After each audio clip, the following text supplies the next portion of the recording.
पिछले एक साल से जंग लड़ रहे इजराइल ने चुपचाप एक ऐसा मिशन पूरा कर लिया है जिसके बारे में ज्यादा लोगों को नहीं पता है। आप कई बार अखंड भारत के नारे सुनते आए हैं, मगर बेंजामिन नेतन्याहू ने तो अखंड इजराइल का मिशन लगभग पूरा ही कर दिया है। आपने ध्यान दिया हो या ना दिया हो, मगर इजराइल ने मिडिल ईस्ट का नक्शा बदल दिया है। इजराइल पर जब जब हमला हुआ है तब तब इजराइल ने दुश्मनों की जमीन पर कब्जा किया। 1967 में इजराइल का अस्तित्व मिटाने के लिए इराक, यमन, मिस्र, सीरिया और जॉर्डन ने हमला कर दिया था। ये जंग 6 दिनों तक चली थी, मगर जीता इजराइल। इस जंग में सबसे दिलचस्प बात यह थी कि इजराइल ने इन 6 दिनों में अपने आकार से 4 गुना ज्यादा जमीन पर कब्जा कर लिया।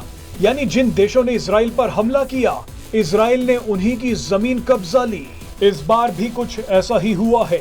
हमास और हिजबुल्लाह के हमलों के बाद इजराइल ने कई इलाकों पर कब्जा कर लिया है। दावा किया जा रहा है कि इजराइल ने इस बार भी अपनी सीमाएं बढ़ा ली हैं। नेतन्याहू का अखंड इजराइल वाला सपना पूरा हो रहा है।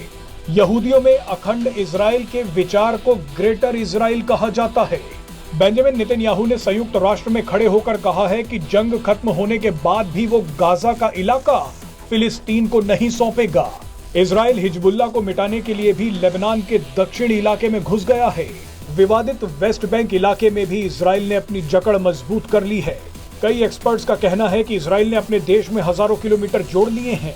भारतीय लोग इसे आसान भाषा में ऐसे समझ सकते हैं कि मानो भारत ने पीओके और अक्सई चिन्ह पर कब्जा कर लिया हो।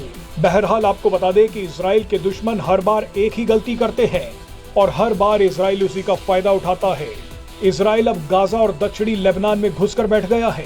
नेतन्याहू ने जिस ग्रेटर इजराइल की बात कही है उसकी परिभाषा अब आपको बताते हैं। दरअसल ग्रेटर इजराइल की सबसे पहली कल्पना यहूदीवाद के जनक थियोडोर हर्जल ने की थी।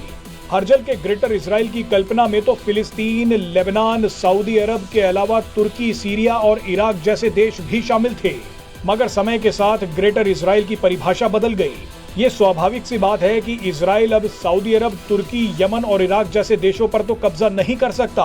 मगर पिछले साल 7 अक्टूबर को हुए हमले के बाद इजराइल ने पूरी तरह से गाजा को अपने कब्जे में ले लिया है। वेस्ट बैंक और दक्षिणी लेबनान में भी इजराइल अपनी पकड़ मजबूत कर चुका है।